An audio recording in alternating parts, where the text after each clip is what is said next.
almost immediately.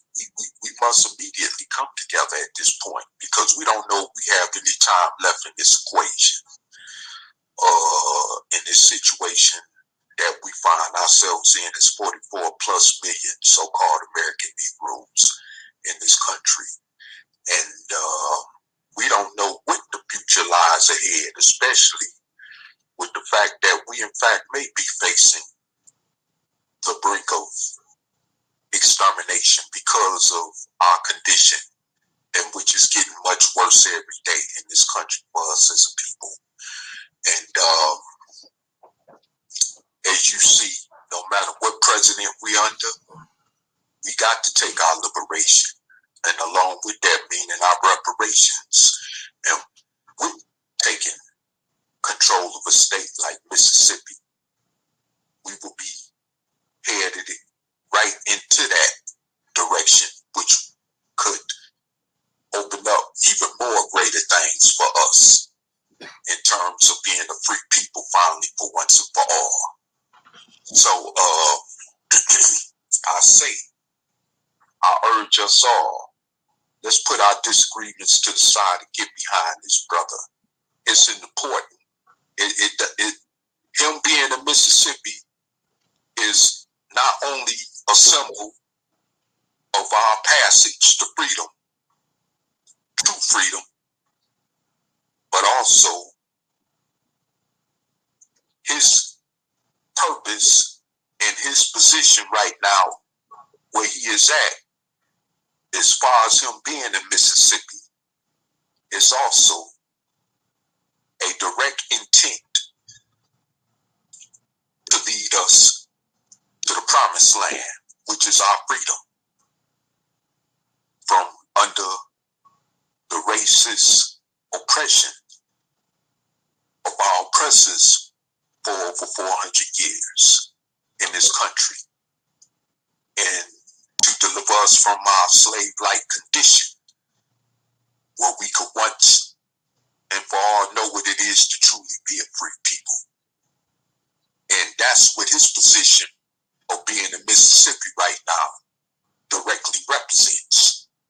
And this is why we need to get behind that brother. And I urge you, those of you that is in the organization that he's always claimed, such as the Nation of Islam, I urge you to get behind him. Even if your leadership don't want to approve of that, I urge you to get behind him, because this is bigger than the Nation of Islam. This is bigger than the Black Panther Party, the new Black Panther Party. This is bigger than my old organization, the Nubian Nation. This is bigger than the Hebrew Israelites. This is bigger than the Moors. This is bigger than the Christians and the Muslims, and so forth and on. This is bigger than the Kemetic community, the Pan-African community, and all this other stuff going on, you know? It's way bigger than that, because we all are still the N-word, or as someone would simply say, we're still niggas in the eyes of our racist oppressors, and we are also still slaves with no land to control, with no government to control, which would have laws that will fully represent and protect us from what we still find ourselves at as a people in this country, which is, again, is what represents Brother Maurice Muhammad's position of being located in Mississippi. So, once again, and I even say, I urge you, brothers, who claim that you've always wanted your free constitution, your free nation, the Moorish Temple of America, to get behind him if you truly want to be a true, independent, free, sovereign nation, as you claim to be as Moors. And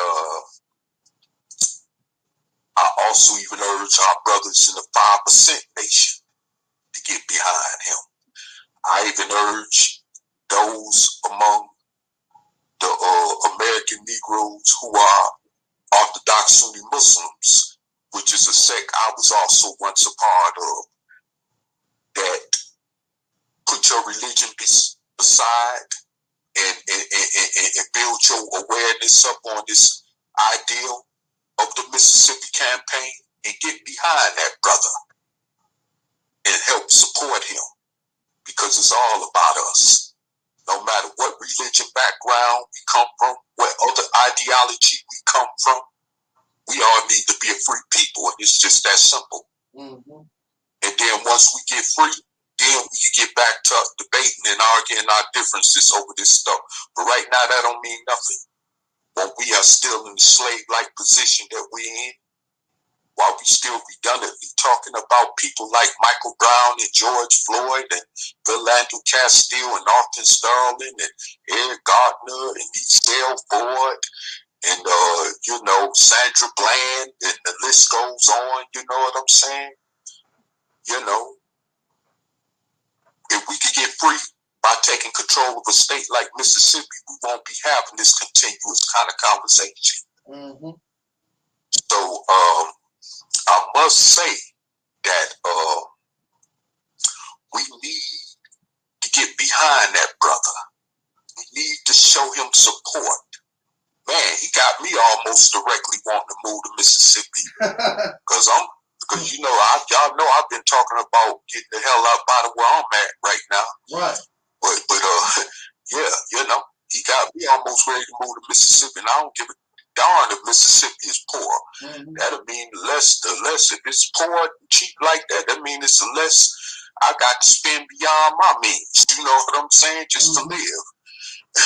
Because hey, in these other places it costs a lot more to live anyway, even if you low income. You know what I'm saying? So hey, I would, if it's like that in Mississippi on that note, I would embrace that.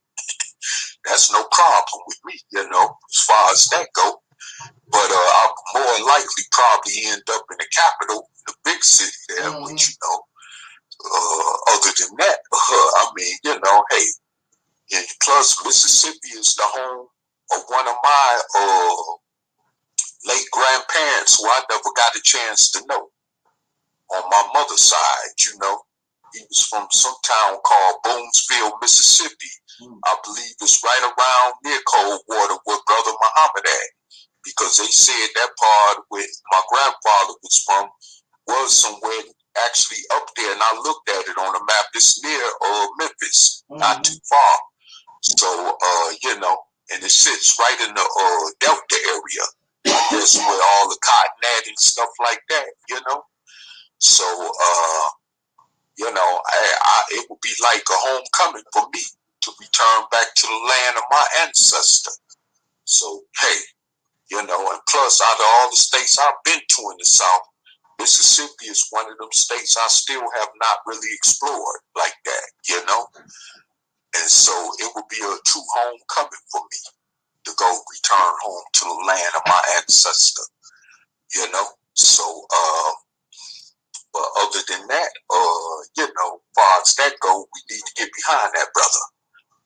We really need to get behind that brother. We truthfully need to get behind him.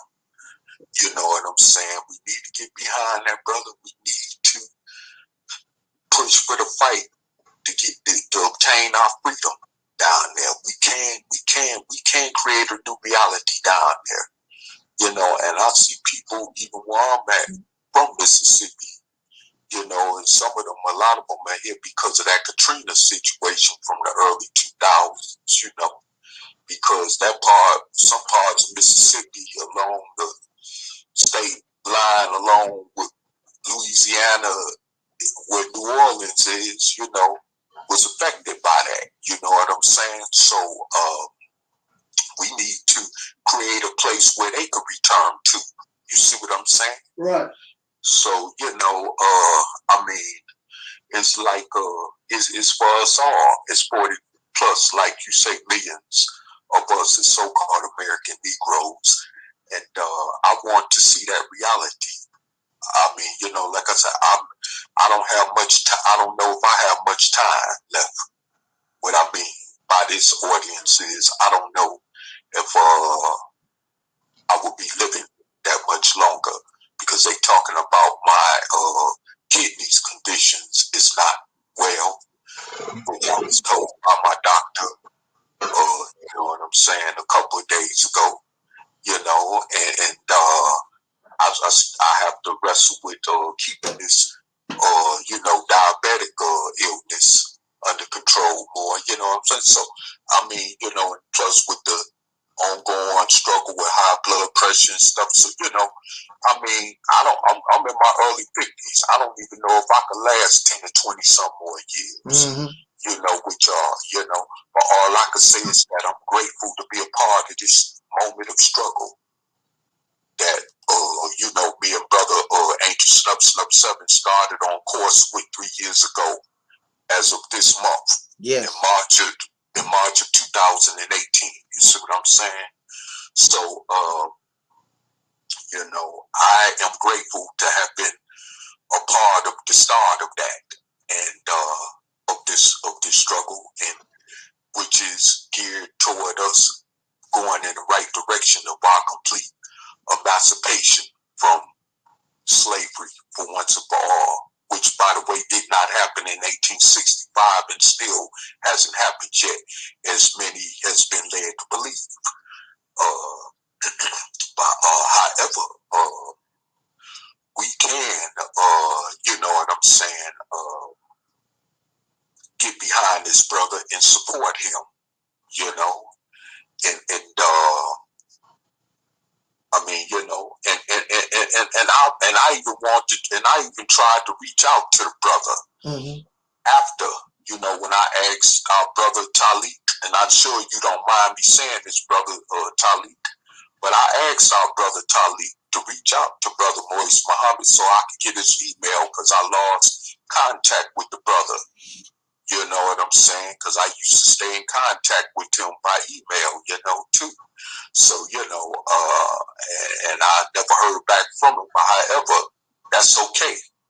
We can still get behind our brother. You know what I'm saying? And it's not so much just because he in Mississippi, but because of the true, you know, sincerity in his heart. But why he's there, because he knows what he's up against. He knows what task he's facing down there.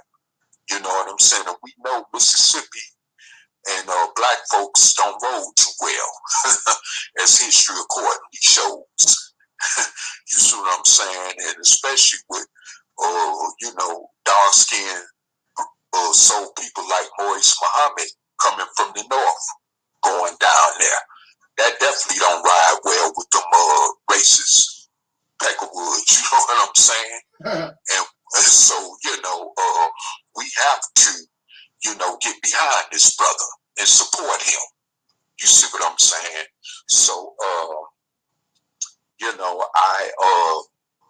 and I also want to say, I want to reach out to our brothers also, even though, you know, we haven't been communicating on social media on any panels lately, between myself and brother Gary Cool Cutter and brother, you know, Bakari, and even our brother Craig and brother, I would like to say, get behind him. Put your differences aside, because it will only make things greater for us all as individuals and as a group of people all together. You know what I'm saying? And even to Guy Nollywood, I say, brother, you know, put your own differences to the side and let's get serious if you truly really want, you know, freedom for us all as a people, even in your ideology spirit of Pan-Africanism. Put your differences to the side, brother, because we need whatever best you could contribute as well to this cause. So put your differences to the side and let's make this happen. We ain't got time to be playing around. They trying to kill us all. They got us taking these crazy pharmaceutical medications, and it could probably be what's killing us health-wise is so-called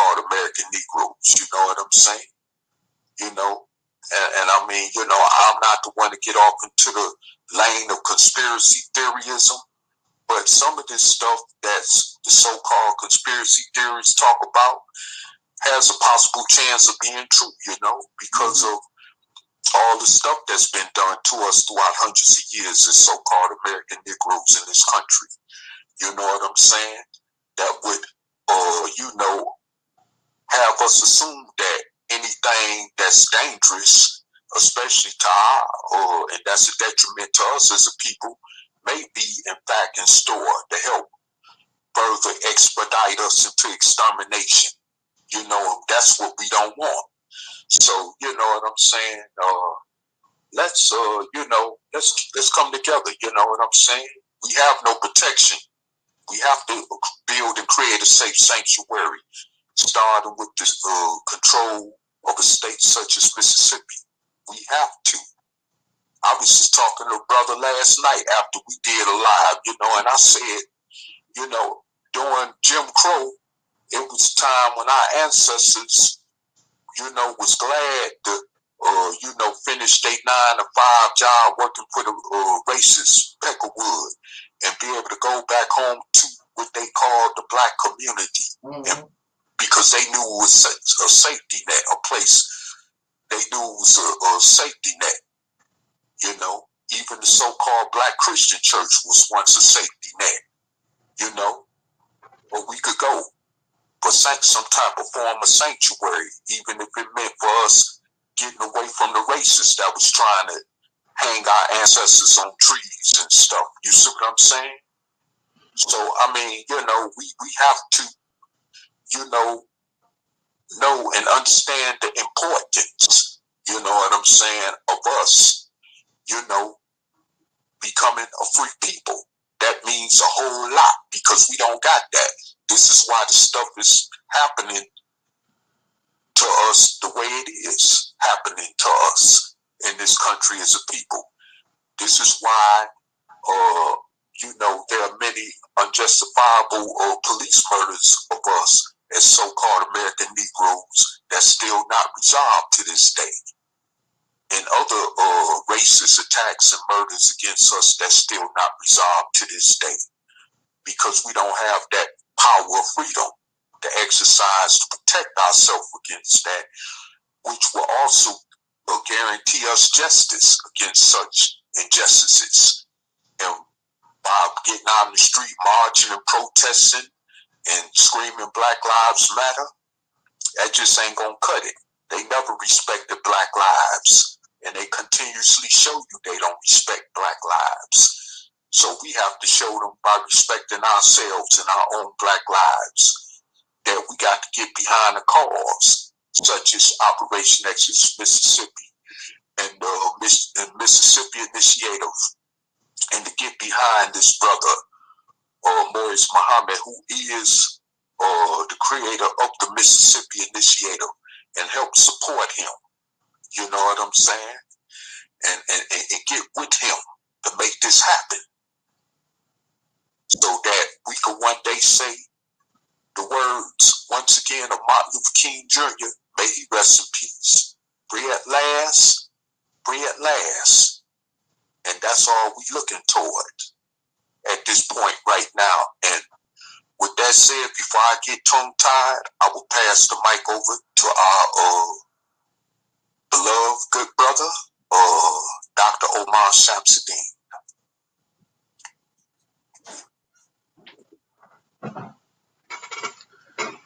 Thank you very much, my beloved.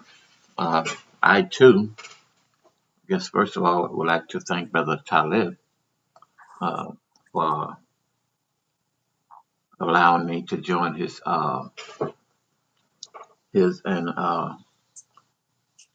broadcast.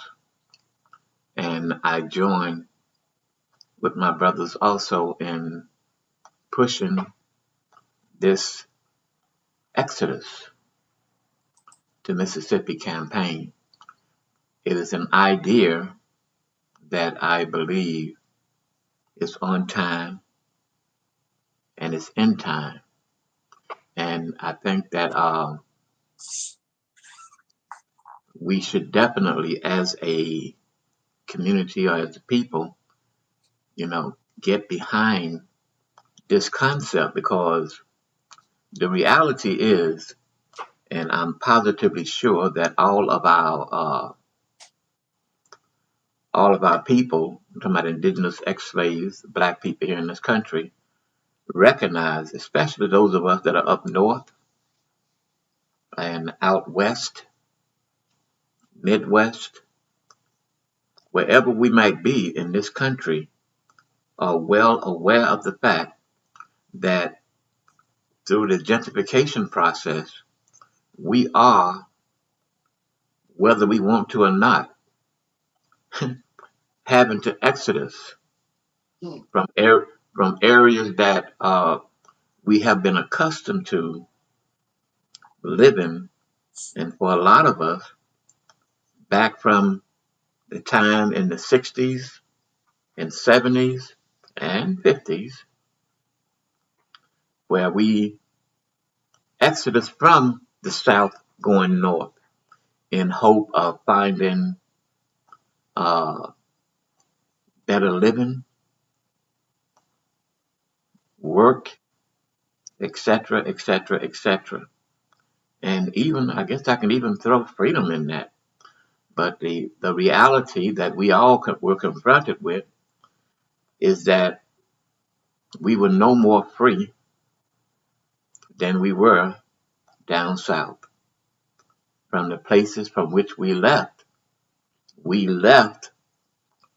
our hope for a pipe dream, and that was we thought that the racist element of this country was limited to down south, when in fact we really jumped out of the frying pan into the fire, because at least the people down south, those Caucasian people down south, they let you know up front how they felt. But the Caucasians up north and out west, they made you think that they was with you, that they was for you. But when in fact, they wasn't. As a matter of fact, I think that one of the roughest occasions that Dr. King and his movement ran into was in the city of Chicago. Mm-hmm. I mean, they found some vicious, blood-dripping racists up north. So my suggestion, and it is really a strong suggestion, that we do need to exodus. And I'm not just talking about exiting from the north to down south, but I'm talking about exiting from the hope that there is salvation for us in integrating into the white society. They really don't want us there.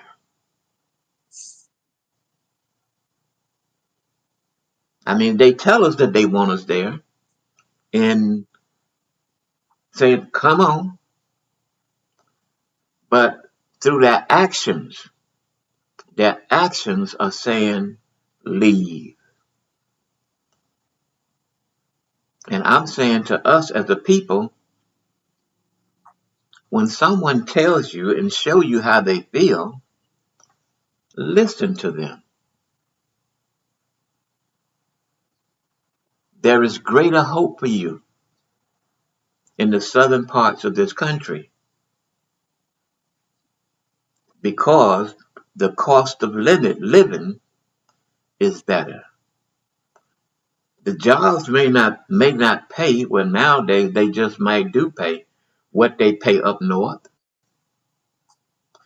But most people, a lot of our people, are entering into working on the internet, and you can really work any parts of the country from from a computer.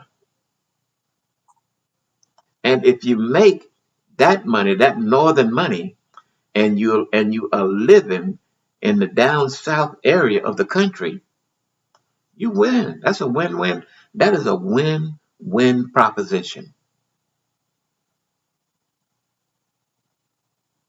I'm not mentioning an individual's name so much because I want to sell you on the idea. Because once you are sold on the idea, on the concept, you will move south irregardless of the individual. Yes, I agree with that brother Maurice Muhammad. He has touched boot on the ground in Mississippi. I would hope that Brother Taalik, before this aired to the public, that being that we are mentioning his name, that you maybe get the okay from him. I was told that you guys had a meeting last night. I don't know what the extent of that meeting were, whether or not it was discussing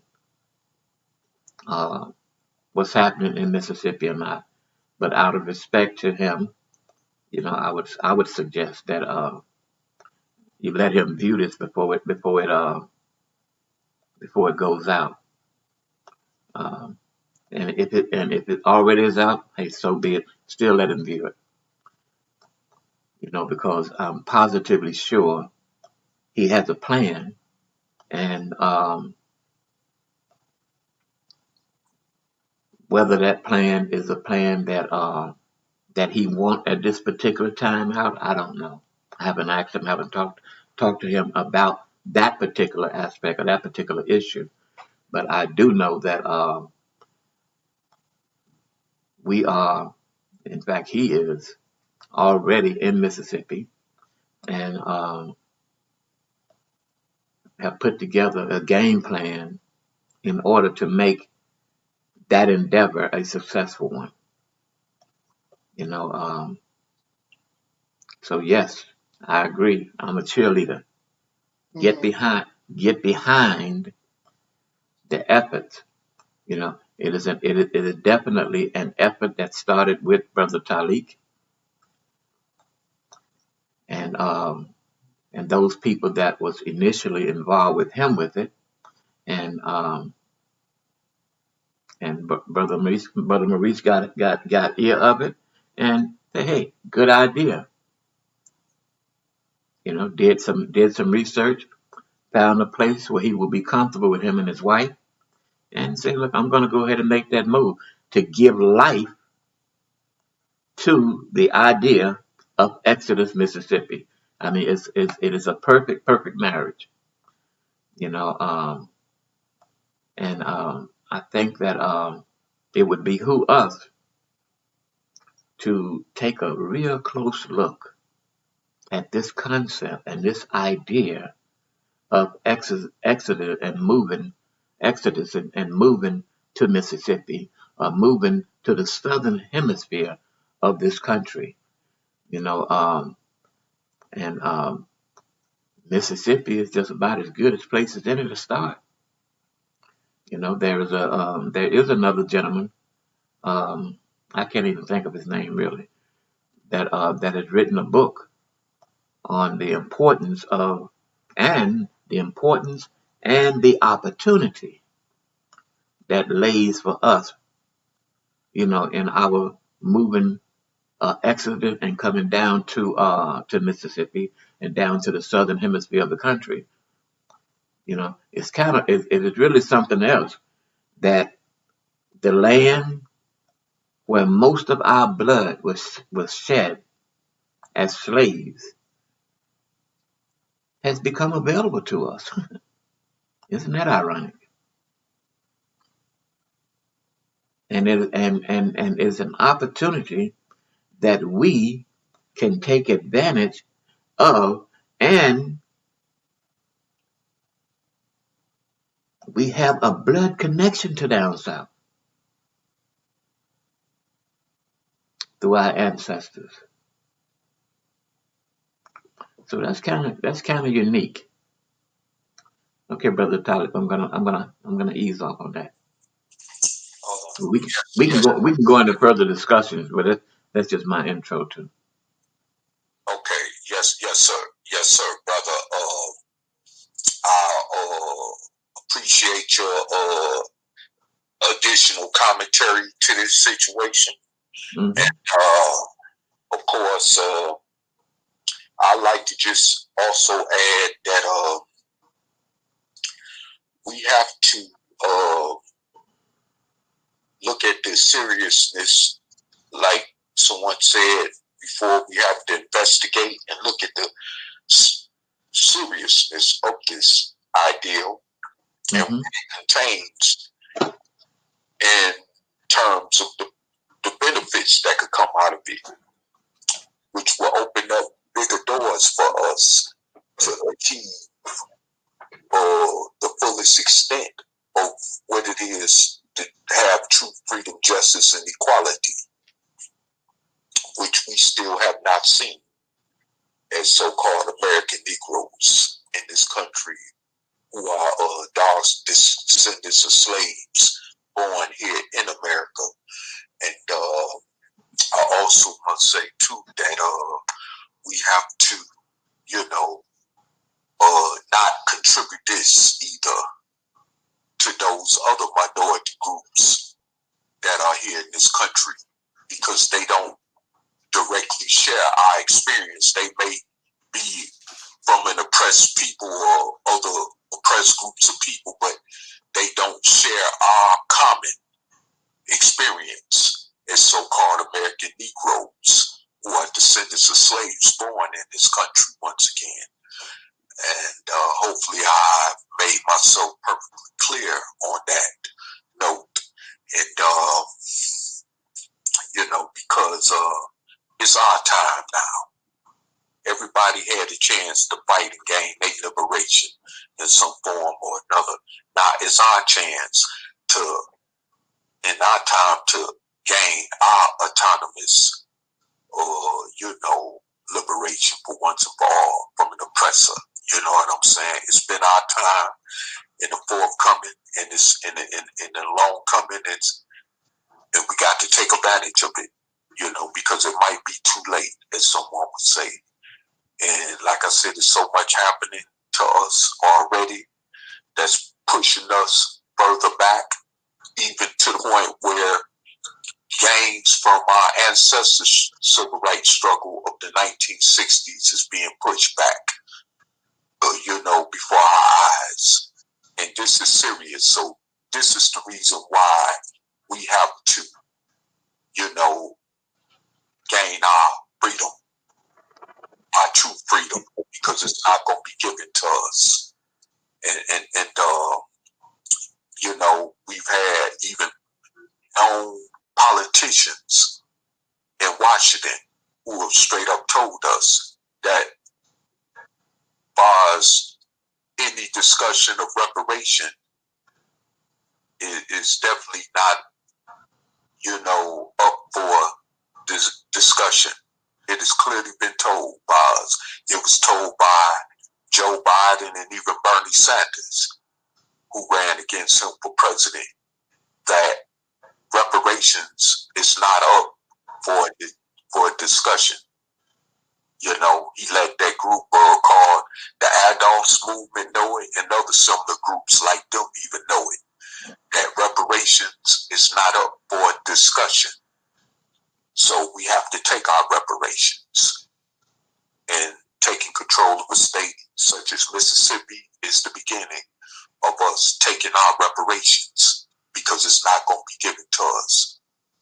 So the crying and the, shouting and pouting over we haven't still been given our 40 acres and a mule, that's dead. That's like water under the bridge. That's gone. We got to take our reparations, and it's just that simple. I mean, I don't know how much plain English and understanding you could get from that, but we got to take our own reparations, and we have to. We can't continually be scared, because the fear for our, over 400 years slave oppressor was continuously crippling us as a people. Our fear for our open external enemy is continuously crippling our fear, crippling us as people because of our fear for our external enemy. And we cannot keep fearing our external enemy like that. We have to grow, as someone say, we have to grow some balls, and we have to boot up and suit up like men and women and take our liberation. And it's just that simple. Worrying about what's going to happen as a consequence before it, time out with that. And with us trying to, an attempt to take control of a state such as Mississippi is the most easiest part about it, because it's legal. It's no indications in anywhere of that equation that it's illegal. It's legal. It's simply legal. So if y'all can't get together, if we can't get together and do that, then yeah, we must be exterminated. It'll be no use for us even existing on this planet, less alone as the rest of humanity. You know what I'm saying? It'll be no use for us to exist, because we serve no purpose being continuously in the condition that we are in as a people.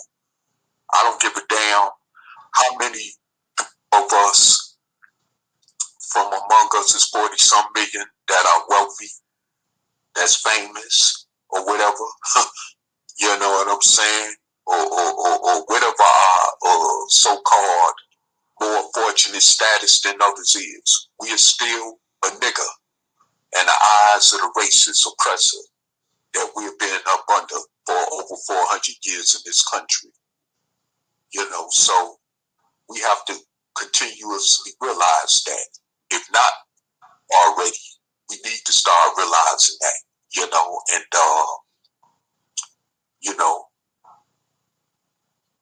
let's put our common petty differences to the side and separate it from our common goal to get the freedom. Because right now, all this about I don't like so-and-so because of this, or because of what religion you in, or because of what state you from, or what city you from, or what county you from, ain't gonna get it.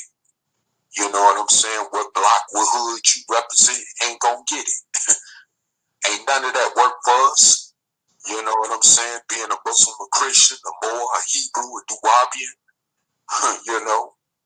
or a Buddhist even, and the list could go on with that, ain't work for us, because we still in a slave-like condition, meaning that we are still technically in slavery. Go to the 13th Amendment of the U.S. Constitution. You will see slavery never ended in the United States. And just to be more correct about that, so I won't be wrong, is that correct, Brother Omar? That's in the 13th Amendment of the U.S. Constitution? Well, they supposedly ended it, but the reality is that it was not ended in terms of they gave themselves an out by letting it know that with incarceration, it is still alive and viable. And one of the things that they are doing in this day and time is that they're putting a whole lot of us in slavery, which is through incarceration. Yes, sir. And I have definitely been in situations where I've seen it doesn't matter whether you're a doctor or a lawyer, whatever the case may be, they can grab you off of the road through driving infractions, etc., etc. I mean, everybody don't have to commit a hard crime in order to end up incarcerated. Exactly, and exactly, and that's something I quickly want to address, because as me and as brother Angelsnupnup7, who has been incarcerated, know what that's like. And unfortunately, for many of our people, as so-called American Negroes, which is up in the millions now, who find themselves incarcerated in some type of kind of prison or jail or juvenile detention institution across America, can even attest to that one way or another. And, we, of course, stand as the majority in the entire jail prison population here in America. And that's for a reason. So, yes, that clause in the 13th Amendment of the U.S. Constitution, as the brother just basically stated, is correct, which is why so many of us incarcerated. And, of course, we do not have to even commit a crime to be incarcerated. And it's thousands upon thousands of our fellow indigenous Black American brothers and sisters that are sitting inside America's jails and prisons wrongfully. Some have been, vindicated through DNA and other means, such as appeals or whatever, but there's still more like them who are still incarcerated for a crime that they did not commit. So yes, it don't matter, you know what I'm saying, if you committed a crime or not. If you're an indigenous Black American, you stand a chance of getting incarcerated at any given time. And that's just simple as that. Just like when they started that, like Sister Michelle Alexander explained in her book called Mass Incarceration, A New Jim Crow, I think that's the title of her book. But she basically goes deep into the history of how that started right after so-called slavery was supposed to have ended in the 1860s, and where they went randomly and just started picking up Black men off the streets and throwing them in them death camps, and which was pretty much, from my understanding, as I read even in her book, worse than the formal chattel slavery that they had our people in, you know what I'm saying, prior to the Civil War, so, I mean, that's a fact, and that's still going on today. I mean, I had to work on them roads side by side with other brothers when I was being watched under a double barrel rifle that correction officer was holding every day, and we didn't have no choice but to go out there and work. And either we did that or got sent to the hole, or even got beat by guards that would eventually force us to get back out there on the roads and work, like they call the chain gang. You see what I'm saying? So, and even though in some states they do pay prisoners to work, but it's still below minimum wage, which is still considered slave labor wages. So, you still a slave, incarcerated. It's no way around it. You are still a slave while you're incarcerated. The 13th Amendment has clearly made that known, and that was directed at us as a way to further perpetuate and so-called keeping the so-called American Negro in our place. That's basically all they were saying. Okay, we can't outright enslave you, you know what I'm saying? But we can, go through legalities now to keep you in your place as a slave, nigga. That's basically all that was, as far as that clause in the 13th Amendment of the U.S. Constitution. And you could go research it yourself, especially for those of you who claim you already know or got the research within you. You know what I'm talking about, But like I said before, we're still in slavery. Slavery never ended in this country. I'm going to repeat it again. Slavery never ended in this country, especially regarding us as so-called American Negroes. And I just want to note, too, that prior to the Civil War, which supposedly ended slavery in this country, there was a couple other occasions where the U.S. government was supposed to have implemented amendments in their Constitution that was supposed to free us from slavery prior to even Abraham Lincoln's time in office as president. You know, because under his administration is how we supposedly became free from slavery, okay? But there were times prior to him that they was supposed to be talking about freeing us, but they didn't, okay? So right there goes a pattern to prove that they never intended for us to come up out of slavery anyway, to this very day. As I just pointed out to you, from the current law and the 13th Amendment of the U.S. Constitution, okay, which still deems us slaves.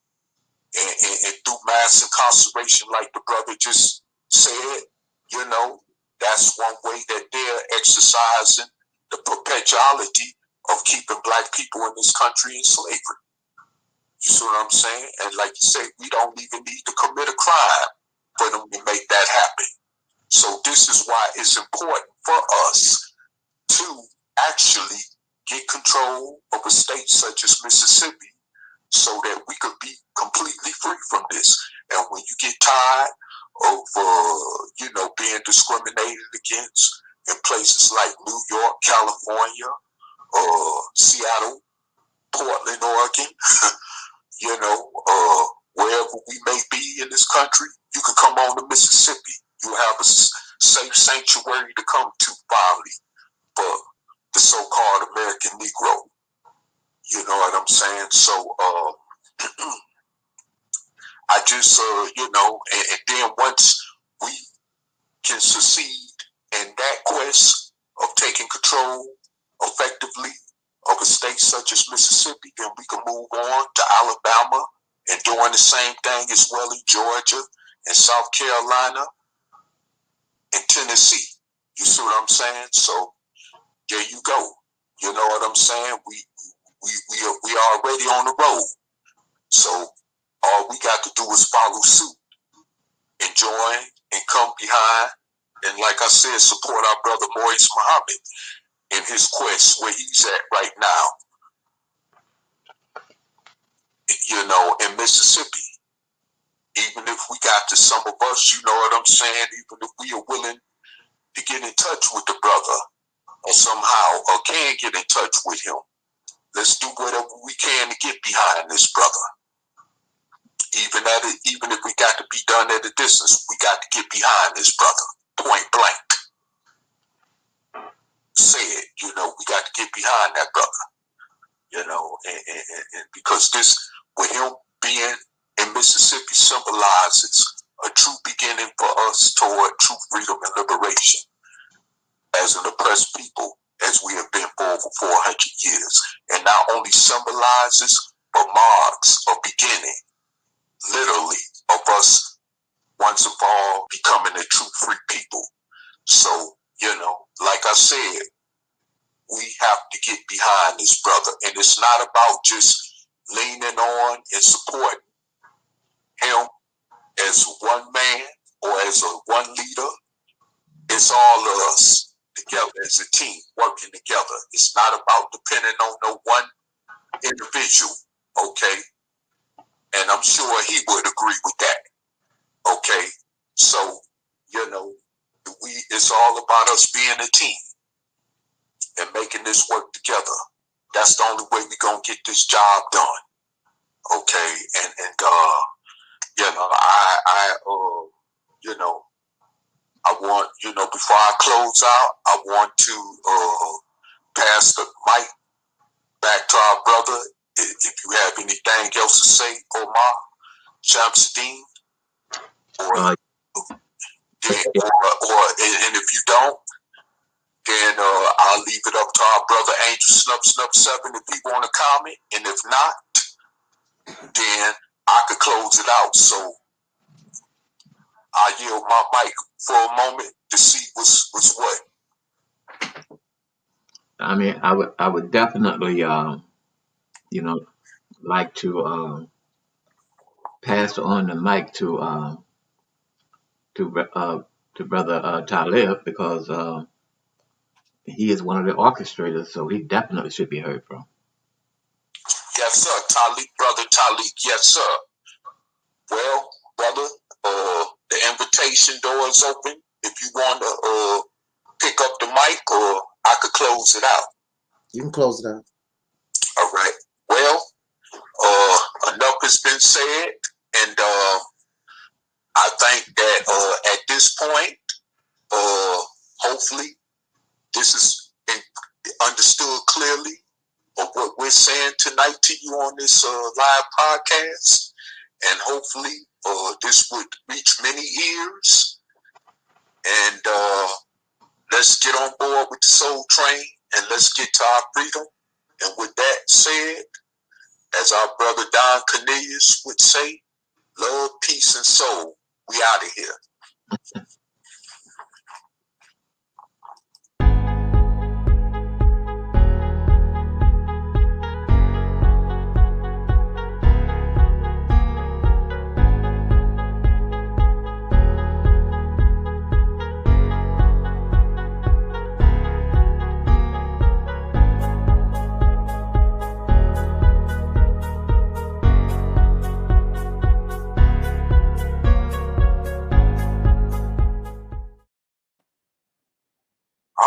All right.